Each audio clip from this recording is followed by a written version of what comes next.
Assalamualaikum warahmatullahi taala wabarakatuh. Kembali bersama saya Esa Arif AS dalam dialog khusus. Kali ini merupakan momen yang istimewa karena kita akan membincang tentang bangkit bersama DBHCHT di Kabupaten Bangkalan. Tentu narasumber kita juga narasumber yang sangat istimewa. Beliau adalah Wakil Bupati Bangkalan, yakni DRS Haji Mohne MM. Dan narasumber kita yang kedua adalah Kepala Kantor Bea Cukai Madura, Bapak Yanuar Kaliandra. Apa kabar, Bapak Wakil Bupati? Baik, Mas Isa. Terima kasih atas undangannya kepada kami untuk mengikuti live ini. Semoga terus sehat Pak Wagub di tengah. Amin. Seperti ini karena membutuhkan tenaga yang ekstra. Betul. Terima kasih. Pak Yanuar, Pak Ian, biasa begitu teman-teman kalau jurnalis memanggil. Gimana kabarnya Mas Ian? Alhamdulillah, assalamualaikum warahmatullahi wabarakatuh. Alhamdulillah kami di Bea Cukai Madura, alhamdulillah selalu sehat dan bahagia. Luar biasa masa pandemi ini, memang kita harus selalu menjaga kesehatan dan kebahagiaan kita untuk meningkatkan imun, Mas.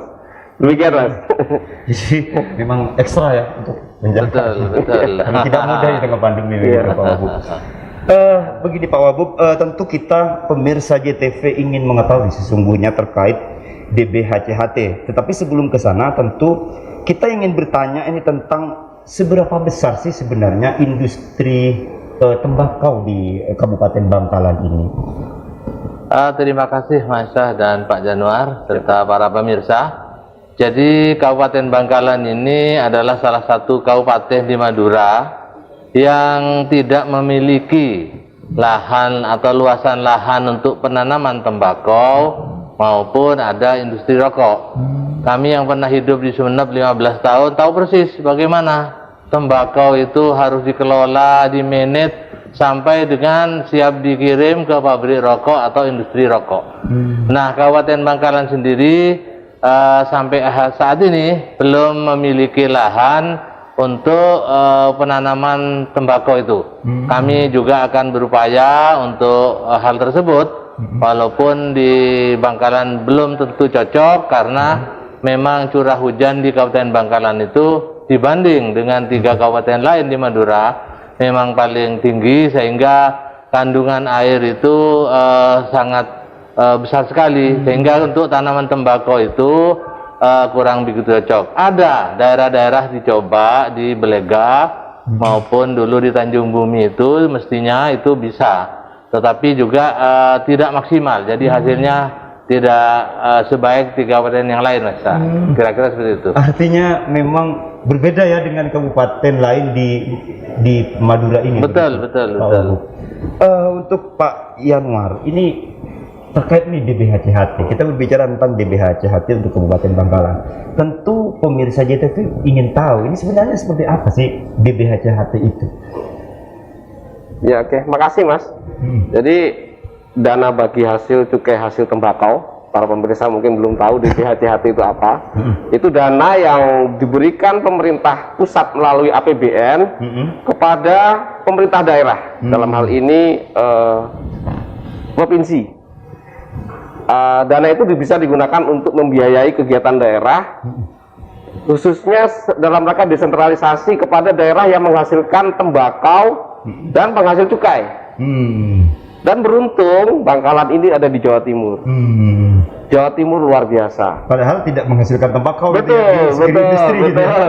Jawa Timur luar biasa di sini karena tembakaunya banyak, cukainya juga besar, hampir 50 triliun lebih itu dihasilkan oleh Jawa Timur cukai, sehingga Jawa Timur memperoleh dana bagi hasil cukai hasil tembakau itu sebesar 1,9 triliun.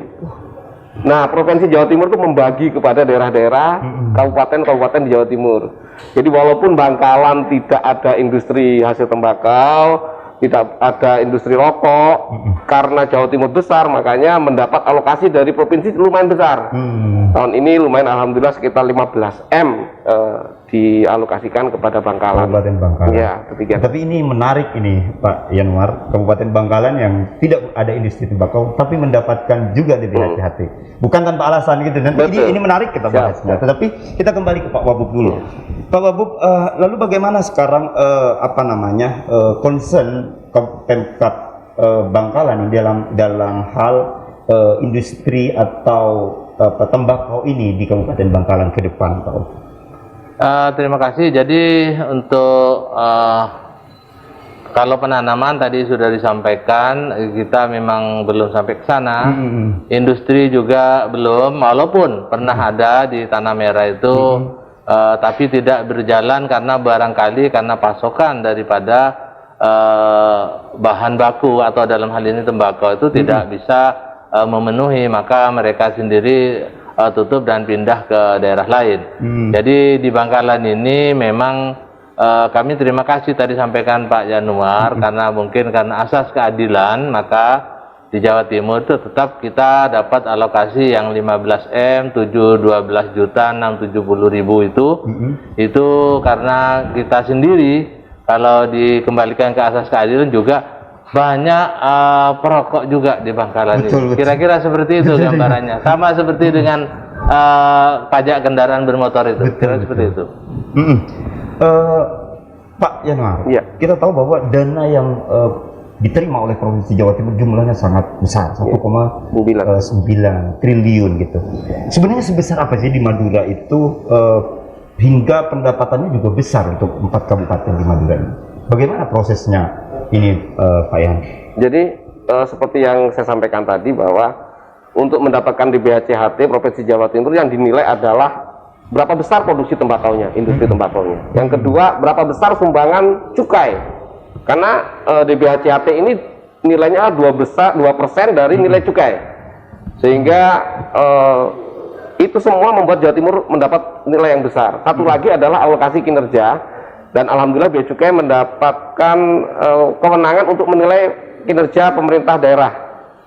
Tahun lalu nilainya itu 5% dan tahun ini nilainya adalah 6%. Dan di Madura ini seperti Pak Wabub tadi sampaikan, memang Sumeneb dan Pamekasan itu memperoleh DBHCHT yang besar karena di sana ada industri tembakau dan industri rokok. Sehingga mereka memperoleh nilai yang lebih besar dari sini. Jadi totalnya di Madura itu sekitar 140 miliar. Dan 15 miliarnya itu ada di Bangkalan. Seperti Pak Wabub bilang, di sini memegang peranan penting, terutama mungkin sebagai daerah peredaran rokok. Sehingga banyak konsumsi rokok. Dan ini menjadi menarik. Ya, betul Pak. Jadi Bangkalan itu sekalipun tidak ada industri, juga tanah mungkin tidak cocok juga, masih mungkin perlu penelitian dan segala macam. Tapi menarik untuk dibahas bahwa Bangkalan itu juga menjadi bagian dari peredaran, baik yang bercukai dan yang tidak. Kita nanti juga akan berbicara tentang undang, tetapi kita harus lihat sejenak dan kita akan kembali setelah pariwara berikut ini. Tetap di Dialog Khusus.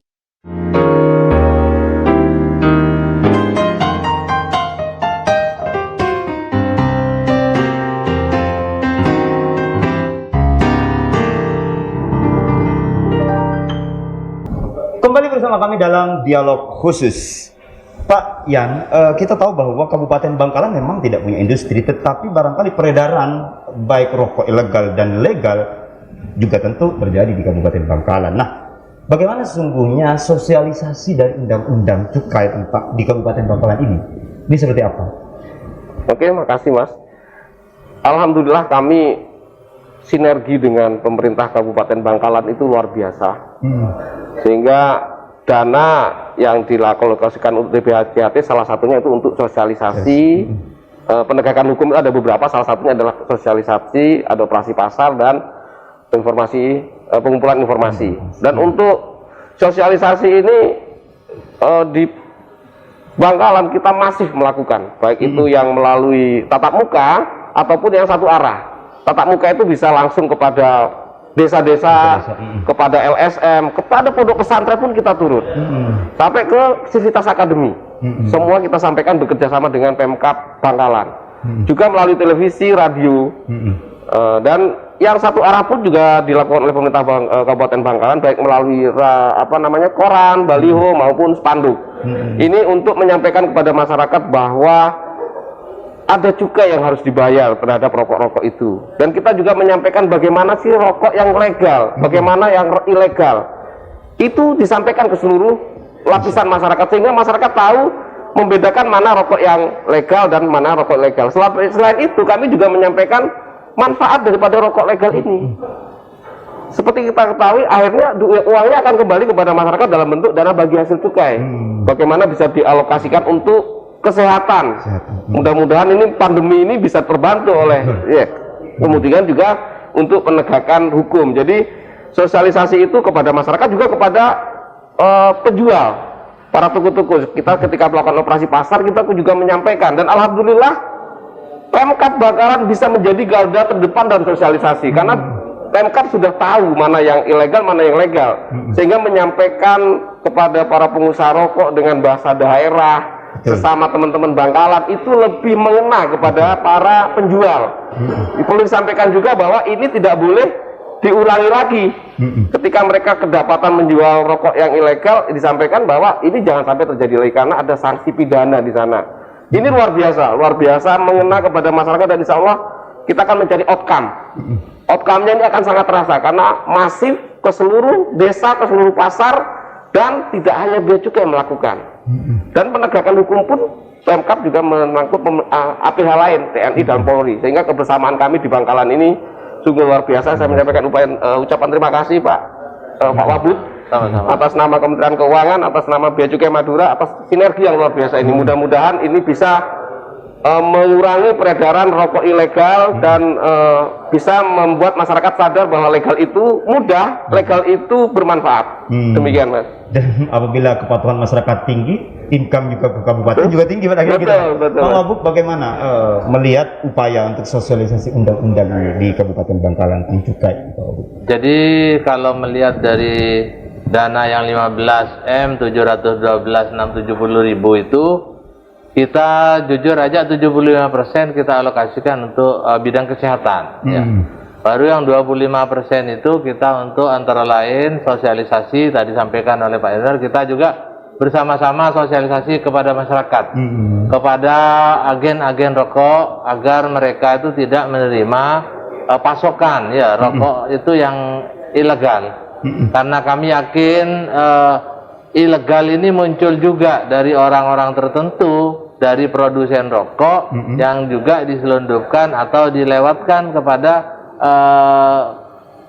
sales-sales yang ada, itu bisa jadi. Tetapi kami melihat di Bangkalan itu porsinya sangat kecil. Pertama, orang mau merokok ilegal itu gengsi juga, karena ada rasa gengsi ya yang kami tangkap itu, karena rokok itu tidak bermerek. Kalaupun ada, itu sangat kecil, itu pun di desa-desa yang memang mereka tidak membutuhkan gengsi itu. Tetapi kalau sudah menyangkut kepada remaja dan orang-orang yang banyak bergaul, saya kira tidak ada yang ngantongi rokok ilegal itu. Iya, setahu kami. Artinya selain sosialisasi sudah berjalan, barangkali gengsi itu menjadi faktor utama. Artinya membangun gengsi aja. Maka barangkali untuk Pak Januar, kami juga titip produsen rokok itu sendiri, harap untuk tidak memproduksi yang non cukai, kan gitu. Karena apa? Mereka sendiri itu memang kan untuk kalangan khusus gitu, tidak dijual umum. Memang seperti itu tulisannya yang pernah kita tahu. Tapi percayalah, kalau di perkotaan tidak beredar itu, dan kalaupun ada di desa itu porsinya sangat kecil. Sangat kecil gitu ya. Pak Ian, kita tahu bahwa tugas dari Bea Cukai Madura ini mencakup seluruh wilayah di Madura. Tentu ini menjadi sangat berat. Nah, bagaimana sebenarnya pola selain menggandeng instansi-instansi pemerintah, lalu jika pun kemudian ada penindakan, cara seperti apa yang ditempuh sebenarnya oleh Bea Cukai? Ya, makasih Mas. Jadi di BHCHT ini sangat membantu bagaimana Bea Cukai Madura untuk melakukan penegakan hukum terhadap rokok ilegal. Angka di Madura yang hampir 160M ini kalau dibagi 4, 25%-nya berarti 40M itu untuk penegakan hukum se-Madura. Ini sangat membantu karena kami melakukan sosialisasi yang masif. Kita juga melakukan pengumpulan informasi yang luar biasa. Bagaimana Bangkalan ini menyebar informannya ke seluruh desa dalam rangka pengumpulan informasi. Informasi itu nanti akan diserap oleh Pemkab. Kemudian Pemkab akan menginput ke dalam sistem yang sudah disiapkan oleh Bea Cukai, namanya sistem rokok ilegal, Sirolek namanya. Nah, dari situ nanti Bea Cukai akan menindaklanjuti. Seperti apa informasinya, langsung kita tindak lanjut dengan melakukan penegahan. Yang luar biasa, sosialisasi sudah kita sampaikan. Setelah sosialisasi ada informasi, kita melakukan penegahan. Betul yang disampaikan oleh Pak Bupati bahwa di Bangkalan ini hampir sedikit lah beredar rokok ilegal. Dari 7 juta batang yang sudah kita tegah di tahun 2020, itu hanya 150.000 batang yang ada di Bangkalan.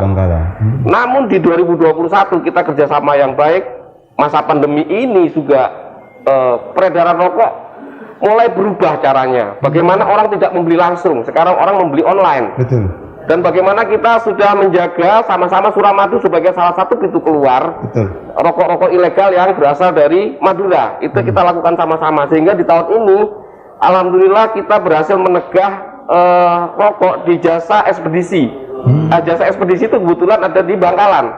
Jadi rokok yang dari Pamekasan, Sumeneb, Sampang semua dipul di Bangkalan sebelum lari ke sana. Nah, kita tinggal nunggu di ekspedisi Bangkalan, sehingga kemudian kita juga di jalan di Suramadu kita juga melakukan kegiatan pengawasan, sehingga tahun ini alhamdulillah kita bisa, sebetulnya ini bukan apa namanya sinergi yang baik, sehingga kita menegah lebih 1,8 juta batang, Pak Bupati. Jadi bukan beredar, bukan untuk diedarkan di Bangkalan, memang benar, tapi akan diedarkan ke luar Madura. Bagaimana sekarang orang jual beli online sudah masif, sehingga kita tinggal tunggu aja di ekspedisi. Apalagi kalau sudah ada promo-promo, kan hampir ada tuh Tokopedia segala macam, mereka punya promo-promo di hari tertentu. Nah itu luar biasa. Artinya juga mempelajari pola begitu. Betul, polanya sudah berubah, sehingga kita melakukan penindakan pun juga mulai berubah. Sehingga kenapa Bangkalan tanggapannya besar, bukan untuk diedarkan di Bangkalan, tapi sini adalah apa namanya sentra pengumpulan sebelum berangkat ke Madura, karena memang faktanya Bangkalan lebih dekat ke Surabaya. Demikian, Mas. Baik, Pak Wabub, kita tentu tahu bahwa dana DBHCHT untuk Kabupaten Bangkalan jumlahnya tidak terlalu banyak untuk kebutuhan Kabupaten Bangkalan yang begitu besar seperti itu. 15 miliar. Itu bagaimana memanfaatkan? Karena di situ ada untuk kesehatan, ada untuk perekonomian masyarakat segala macam. Bagaimana membaginya dengan angka sekecil itu gitu, Pak? Ya, terima kasih Mas. Jadi dana 15 miliar 712 juta 670.000 itu kita ada dasarnya ya Permenku 206.7/2020 dan juga peraturan gubernur nomor 26 itu yang memang mengatur peraturan tentang pemanfaatan dari dana ini. Jadi kami memanfaatkannya untuk 75% kepada bidang kesehatan, baru 25%-nya tadi. Dan di saat-saat pandemi ini memang sangat bermanfaat ketika dana penanggulangan COVID itu masih kurang, bagi kita itu dirasa kurang, maka ini sangat bermanfaat. Jadi untuk menanggulangi sebagian untuk pencegahan COVID itu kita memang memanfaatkan dari dana bagi hasil cukai ini. Ini ya karena juga di samping ada peraturan Menteri Keuangan, ada peraturan Gubernur nomor 82 itu. Jadi kita memanfaatkannya untuk kepentingan kesehatan itu. Sangat membantu sekali kepada kami yang ada di daerah, dan kebetulan dananya terbatas untuk penanganan itu, penanganan COVID ya. Artinya untuk bidang kesehatan saja jumlahnya memang puluhan miliar ya. Oh iya, terbantukan lah dengan DBHCHT. Terbantukan dengan adanya ini. Ini kembali ke Pak Ian, tetapi barangkali kita akan membicarakan tentang pola-pola dan kesulitan yang dihadapi di lapangan. Tentu ini tidak mudah, dan ini tentu kita masyarakat tentu akan tahu seperti apa sebenarnya sih peredaran rokok ilegal ini dan kesulitan yang dihadapi oleh dari teman-teman Bea Cukai. Tetapi setelah pariwara berikut ini tetap di dialog khusus.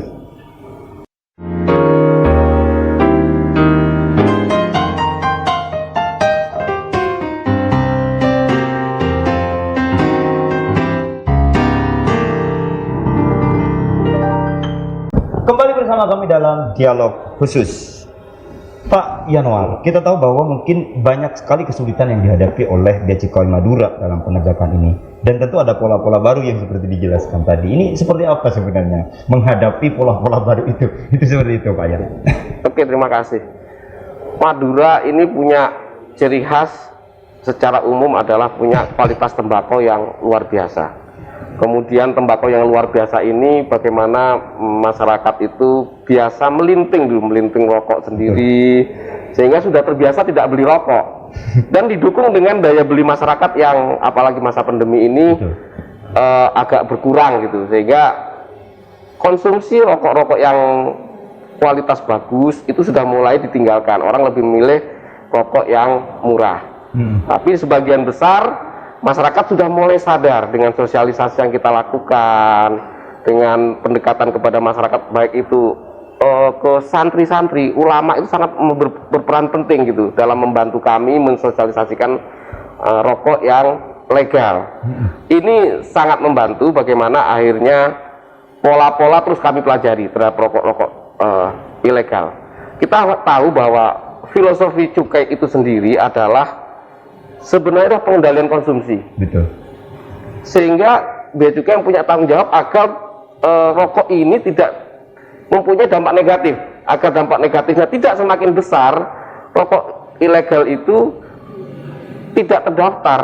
Terus kemudian bagaimana nilai kesehatannya juga tidak bisa kita ukur. Kalau yang legal jelas konsumsinya tarnya sekian, itu tidak sehat, tapi paling enggak masih ambangnya masih bisa kita dengan sosialisasi masif yang kita lakukan itu ternyata sangat mengena kepada masyarakat.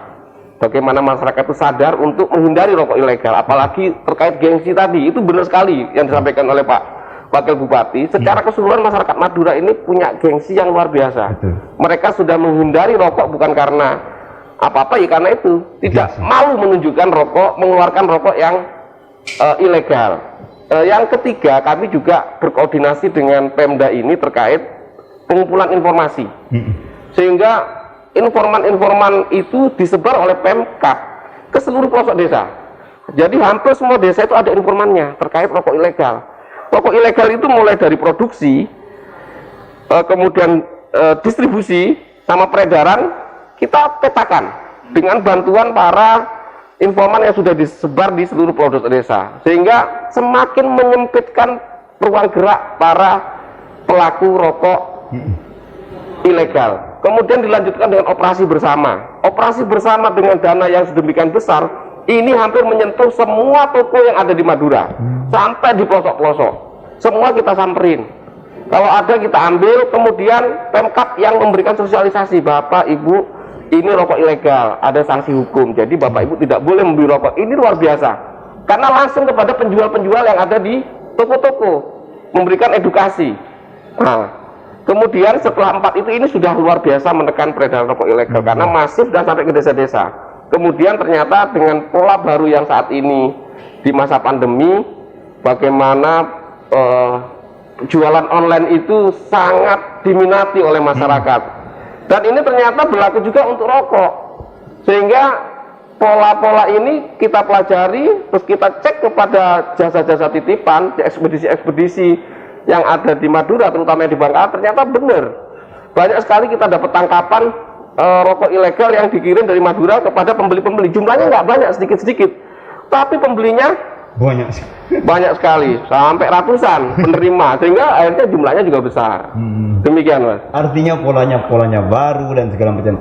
Kalau kemudian konsumsinya adalah pada gengsi gitu ya, masyarakat Madura ini barangkali ditambah dengan pengetahuan yang cukup akan semakin mantap. Betul. Pak Wagub, kita tahu bahwa Bangkalan memang secara geografis mungkin kurang cocok gitu ya untuk tembakau. Tapi bagaimana melihat upaya dari pemerintah Kabupaten Bangkalan barangkali memfasilitasi? Ada nggak masyarakat yang juga mempunyai keinginan menjadi petani dan segala macam? Ini seperti apa, Pak Wagub? Ya, ke depan ini kami juga bersama dengan Dinas Pertanian Tanaman Pangan itu, karena di perkebunan itu ada di dalam sana, itu nanti kita akan mencoba di daerah-daerah yang memiliki tekstur tanah yang lebih kering dari yang lainnya, itu untuk mencoba. Karena pengalaman saya 15 tahun bergelut dengan tembakau di Sumeneb itu memang membutuhkan tanah dan ketelatenan daripada petani itu. Nah, petani yang di Bangkalan ini karena kalau tidak terbiasa dengan tembakau, mereka itu kan tidak telaten, maunya sekali tanam mereka biarkan. Padahal tembakau ini mesti tiap hari dilihat, disiram pagi dan sore kan begitu. Jadi betul-betul tanaman yang harus disayang. Jadi istilahnya tembakau ini tanaman disayang dan juga memang manja. Jadi harus mulai dari penanaman pertama belta itu ya istilahnya sampai dengan panen kelak itu, sampai dengan sisanya yang namanya kerusu itu memang petani harus punya perhatian lebih. Nah, ada beberapa masyarakat itu yang punya keinginan itu, namun memang harus belajar kepada tetangga di Sampang, karena yang terdekat itu adalah Sampang. Nah, ini yang depan ingin kami sosialisasikan kepada masyarakat itu, bahwasanya menanam tembakau itu juga bisa menguntungkan sama dengan tanaman atau komoditas yang lain, apalagi tanahnya memang berada di dalam tekstur tanah untuk tanaman tembakau itu, jadi tidak untuk persawahan gitu ya. Jadi ini dimungkinkan nanti ke depan kami di daerah-daerah tertentu di Kokop, Tanjung Bumi, Belega dan Modung itu sebenarnya bisa. Hanya kita ini yang agak susah curah hujan. Betul, curah hujan tinggi, itu Pak, ya? susah kita prediksi karena di Bangkalan ini sangat tinggi curah hujannya. Itu aja yang menyebabkan orang tidak antusias untuk menanam tembakau gitu. Kira-kira seperti itu, Aisyah. Pak Wabuk ini kita gambarkan sangat tahu ya dengan Betul. menyebutkan belta gitu Pak. Oh, iya. Ya karena sangat kami menarik. pernah hidup di Sumeneb 15 tahun dan kami juga termasuk pelaku dulu, bukan pedagang tembakau tapi saya join dengan petani. Betul-betul kami berpihak ke petani. Ke petani itu kami biayai untuk penanaman itu. Jadi itu pengalaman kami ya selama di Sumeneb. Pak Yan, melihat apa yang disampaikan oleh Pak Wabuk barusan, barangkali Bangkalan ini punya potensi untuk bahkan tidak hanya menjadi pusat peredaran, tapi mungkin bisa saja berkembang pada industri. Kita melihat bahwa kemajuan Bangkalan ini sudah bergerak ke arah sana. Ini bagaimana mempersiapkan itu semua, Pak Yan, pemetaannya? Iya, terima kasih. Jadi industri memang kita dorong untuk hidup. Jadi salah satu penegakan rokok adalah pembentukan kawasan industri hasil tembakau. Betul. Nah, tapi untuk di Bangkalan ini kita tidak melangkah ke sana karena kawasan itu harus banyak pengusaha. Kita mencoba melangkah ke mendorong industri untuk membuat rokok di Bangkalan. Saya pikir ini bukan sesuatu yang mustahil, bukan sesuatu yang berat, karena kalau saya melihat PR-PR yang di Pamekasan di Sumeneb, ternyata mereka juga tidak mungkin membuat rokok hanya dari rokok Madura aja, harus dicampur dengan rokok dari luar daerah Madura agar menjadi rokok yang bisa dijual di masyarakat. Madura ini mempunyai trademark adalah rokok yang nyaman, yang enak. Betul. Sehingga Bangkalan sangat mungkin karena dekat dengan Pamekasan Sumeneb yang sentra rokok, kemudian kalau ambil pun rokok dari luar juga dekat dari Suramadu, sehingga sangat memungkinkan untuk dibangun industri rokok. Tinggal nanti kita sampaikan, kita sudah sering menyampaikan kepada para pengusaha yang mau berusaha, kita akan dorong bahwa legal itu mudah, legal itu murah, legal itu akan mendapat asistensi luar biasa dari bea cukai. Tidak ada pungutan sama sekali untuk mengurus industri rokok, apalagi Pak Bupati sudah punya keinginan yang sama. Tentunya perizinan-perizinan yang dilakukan oleh Pemda akan diberikan kemudahan. Kita akan bersinergi untuk memberikan rangsangan kepada para pengusaha yang mau mendirikan industri rokok. Harapannya adalah ini bisa memberi dampak yang luar biasa kepada masyarakat sekitar, apalagi yang diproduksi adalah rokok linting, sigaret kretek tangan. Tentunya ini akan membuka lapangan kerja baru. Dan perlu saya sampaikan juga di sini para pemirsa, kami bersinergi tidak hanya di rokok, kami dengan Pemkab Bangkalan juga mendorong UMKM. Kita sudah bersinergi dengan Pemkab untuk mencari UMKM yang siap dan berani untuk ekspor. Dan itu sudah kita lakukan. Luar biasa. Jadi Pemkab menyiapkan produknya, menyiapkan UMKM-nya, kami siap memfasilitasi. Yang mencari pasar. Ini luar biasa, ini sebuah terobosan yang luar biasa yang juga disampaikan oleh Bea Cukai. Tetapi ini kita akan bahas setelah jeda pariwara berikut ini. Tetap di dialog khusus.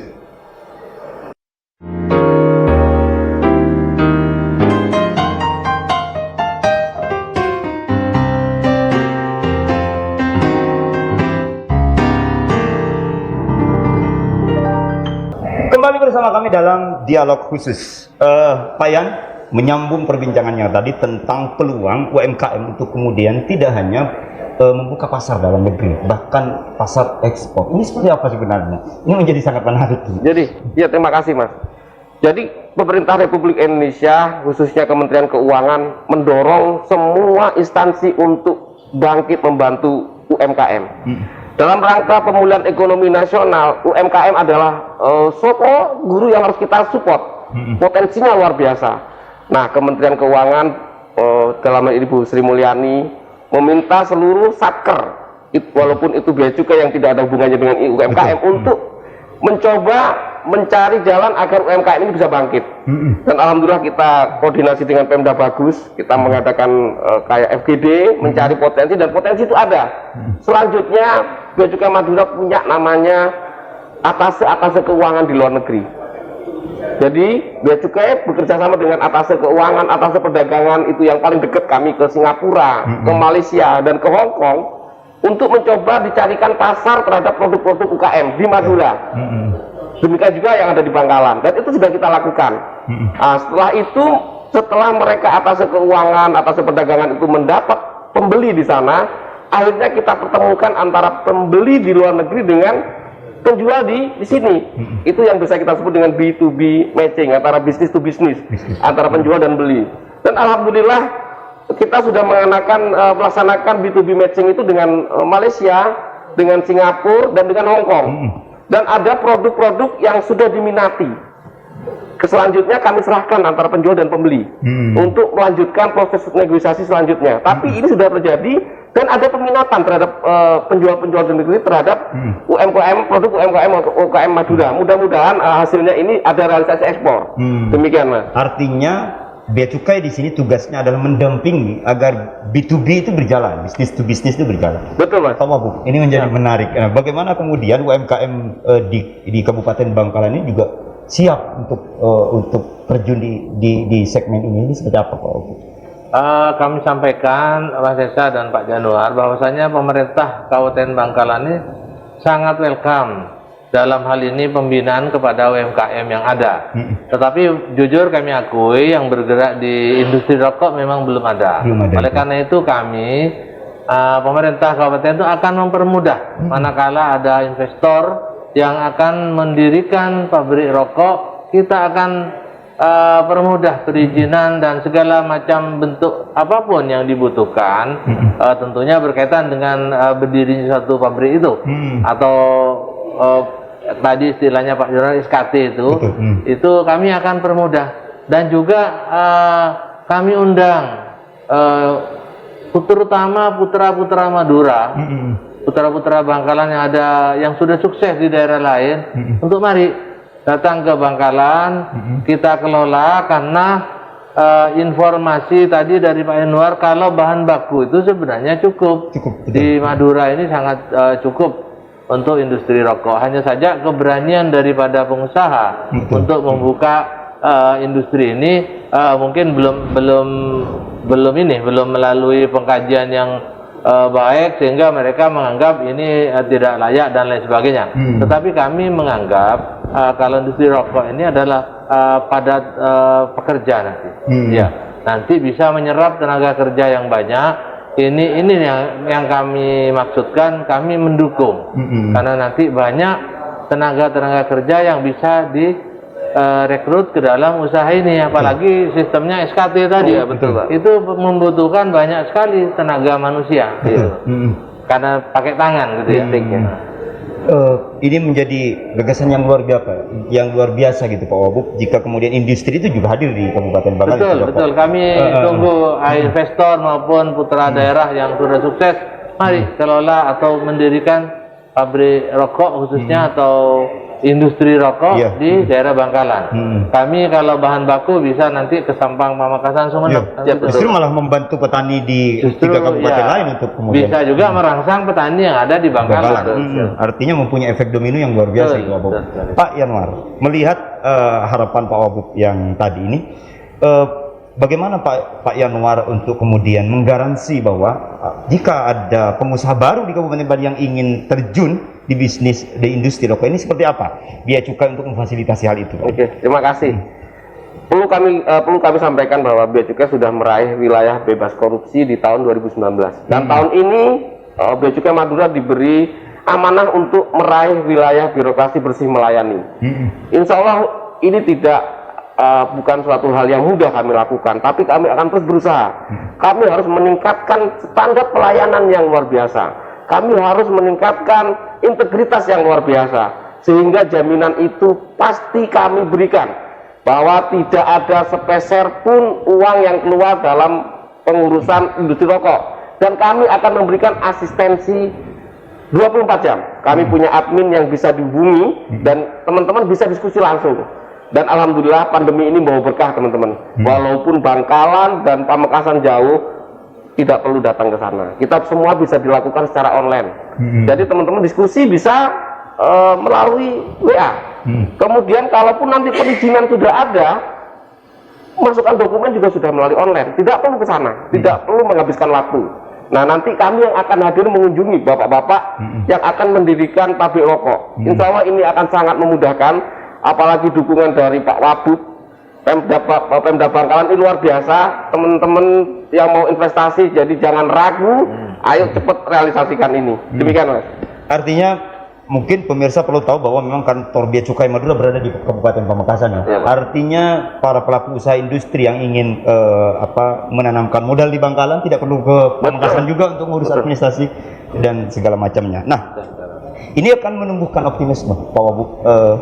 Tentu selain harapan yang tadi, pemerintah Kabupaten Bangkalan dalam hal ini bagaimana untuk mendorong ini terutama generasi muda agar terjun di UMKM, tidak hanya pada sektor industri rokok, tetapi UMKM yang lain untuk kemudian barangkali menggunakan Bea Cukai Madura untuk kemudian mendampingi untuk ekspor dan segala macam itu. Ya, kami akan melakukannya. Tadi sudah ada penjelasan dari Pak Januar dari pihak Bea Cukai. Ya, kalau UMKM yang lain, IKM di Bangkalan ini sudah tumbuh, hanya skalanya saja. Ya, skalanya ini masih tidak besar ya, masih kecil.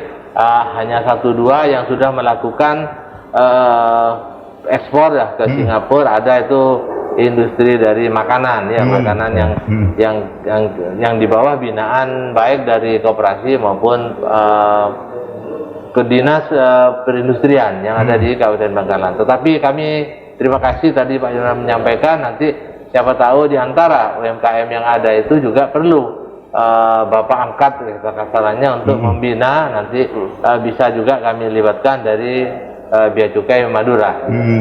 Untuk juga memberikan pembinaan ya, agar bisa bermain ekspor gitu. Ya, pada akhirnya tujuannya ke sana. Pak Yan, barangkali ini masyarakat Kabupaten Bangkalan terutama membutuhkan gambaran.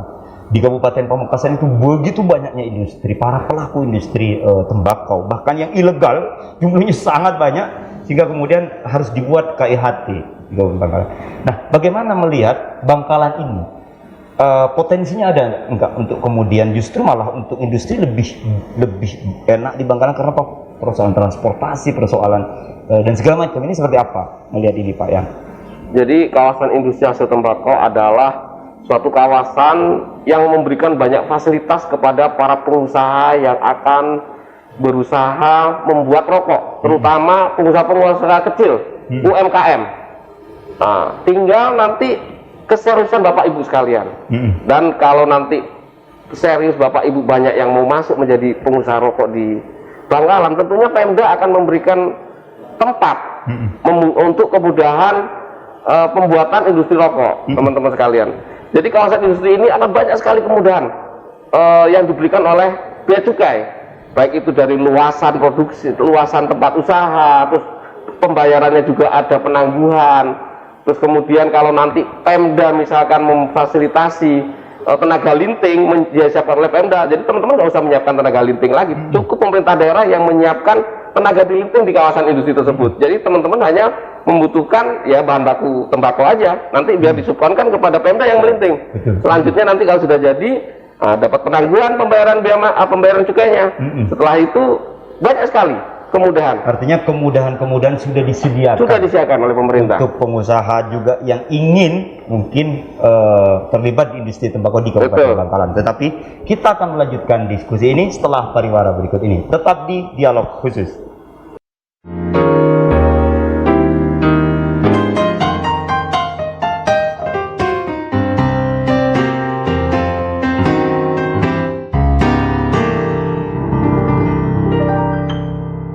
Kembali bersama kami dalam dialog khusus, masih bersama Wakil Bupati Bangkalan dan juga Kepala Bea Cukai Madura. Kita ke Pak Wabub dulu. Pak Wabub, kita tahu bahwa pandemi ini begitu berat, berdua tahun kita lalui, dan tentu DBHCHT ini salah satunya adalah peruntukannya untuk kesehatan. Bagaimana DBHCHT ini membantu pemerintah Kabupaten Bangkalan dalam penanganan COVID-19 ini, seperti apa Pak? Ya, terima kasih. Bahwasanya kita mengalami hampir 2 tahun masa COVID ini, terutama berat sekali kami masa-masa 2001 kemarin, itu sangat berat. Jadi pemanfaatan 75% dana dari cukai tembakau ini sangat kami rasakan untuk pemanfaatan di Dinas Kesehatan. Tentunya ini menyangkut kebutuhan-kebutuhan di sana, kebutuhan-kebutuhan yang ada di para nakes gitu ya, para tenaga kesehatan, baik APD dan lain sebagainya, ini kami sangat terbantukan. Itu yang kami rasakan dari dana ini, karena anggaran yang kami punya itu sangat terbatas, sudah kena refocusing beberapa kali, itu kita agak susah. Tetapi dengan adanya bantuan dana, ya walaupun tidak maksimal 75% yang kami manfaatkan sesuai dari angka 15 tadi itu, tapi sangat terbantukan untuk penanganan COVID di Bangkalan yang cukup tinggi, terutama awal-awal tahun 2021 ini. Puncaknya kami di bulan Mei Juni itu sangat menasional beritanya, sehingga kami sangat membutuhkan dana yang cukup besar dan terbantukan dari bagi hasil ini. Itu yang kami rasakan. Tetapi penanganannya luar biasa sehingga cepat sekali ya Kabupaten Bangkalan ini pulihnya gitu Pak Wabub. Ya, tentunya yang penanganan di Bangkalan ini atas partisipasi masyarakat itu sendiri, kesadaran masyarakat sendiri, kemudian juga dibantu TNI Polri kami itu dalam memotivasi masyarakat agar prokes itu benar-benar ditaati, seperti pemakaian masker, menjaga jarak, kemudian senantiasa sering mencuci tangan. Itu yang sangat disosialisasikan, dan kami sekali lagi terbantukan dengan adanya dana bagi hasil. Baik Pak Pak Yanwar, kita tahu bahwa memang dana DBHCHT itu bagi pemerintah Kabupaten Bangkalan sangat berarti. Apa yang disampaikan Pak Wabub itu benar. Di bidang kesehatan, lalu selain bidang kesehatan, sebenarnya DBHCHT ini kemana saja peruntukannya dalam Kemenku itu? Ini seperti apa Pak Yan? Ya Mas, jadi sudah diatur dalam peraturan Menteri Keuangan bahwa dana bagi hasil cukai hasil tembakau yang biasa disebut dengan DBHCHT itu untuk apa saja. Nah, dalam aturan itu disebutkan bahwa DBHCHT itu bisa digunakan 50% itu untuk kesejahteraan masyarakat, yaitu untuk para petani tembakau, para pelaku industri di perusahaan rokok, buruh-buruh. Yang 25% untuk kesehatan, 25% lagi untuk penegakan hukum. Ya, seperti kita tahu di Bangkalan itu tidak ada industri rokok dan tidak ada industri tembakau, sehingga 50% untuk kesejahteraan masyarakat itu bisa dialihkan untuk kesehatan. Dan ternyata ini luar biasa, seperti yang disampaikan Pak Wakil Bupati, bahwa ini anugerah luar biasa yang diberikan kepada Bangkalan, mendapat dana bagi hasil cukai hasil tembakau yang 75%-nya untuk kesehatan, dan itu ternyata sangat dirasakan manfaatnya di masa pandemi ini. Nah, mudah-mudahan ke depan, kita nggak tahu DBHCHT ke depan untuk apa.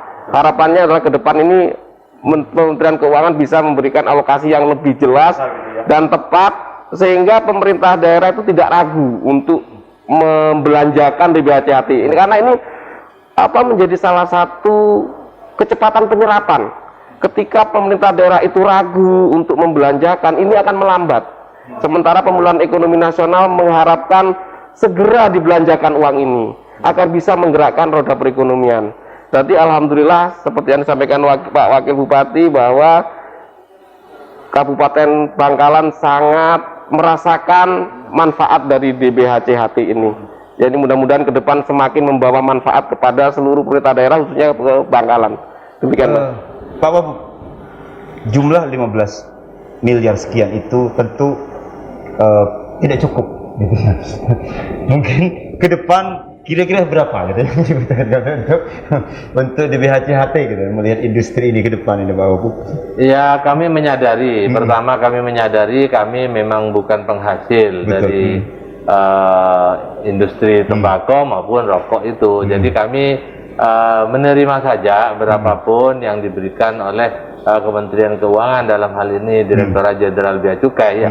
Kalau kita mengukur berapapun ya itu nanti tidak terbatas karena pemanfaatannya itu lebih mudah ketimbang mengalokasikannya. Jadi kami sangat menyadari berapapun, tetapi niat kami ke depan itu memang andai kata memang naik, kami juga pemanfaatannya tadi kalau selama ini komposisinya 75% itu untuk bidang kesehatan, barangkali tadi saran Pak Yunus bisa kita robah lagi.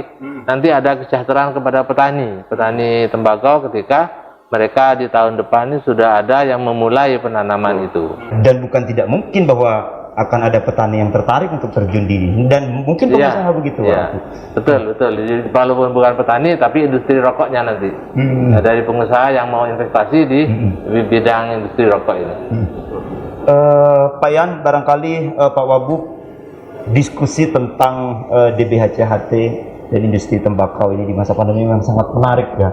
Banyak hal yang telah kita kupas, tetapi pada akhirnya waktu juga yang harus memisahkan kita. Tetapi sebelum diakhiri kita ingin ada closing statement dari Pak Wabub dan dari Kepala Bea Cukai Madura Pak Yanuar. Dipersilakan Pak Wabub. Terima kasih Pak Sesa. Jadi kami atas nama pemerintah Kabupaten Bangkalan, yang pertama menyampaikan terima kasih kepada Ibu Menteri Keuangan, dalam hal ini Direktorat Jenderal Bea dan Cukai, yang telah memberikan bantuan berupa dana bagi hasil cukai itu kepada kami masyarakat Bangkalan.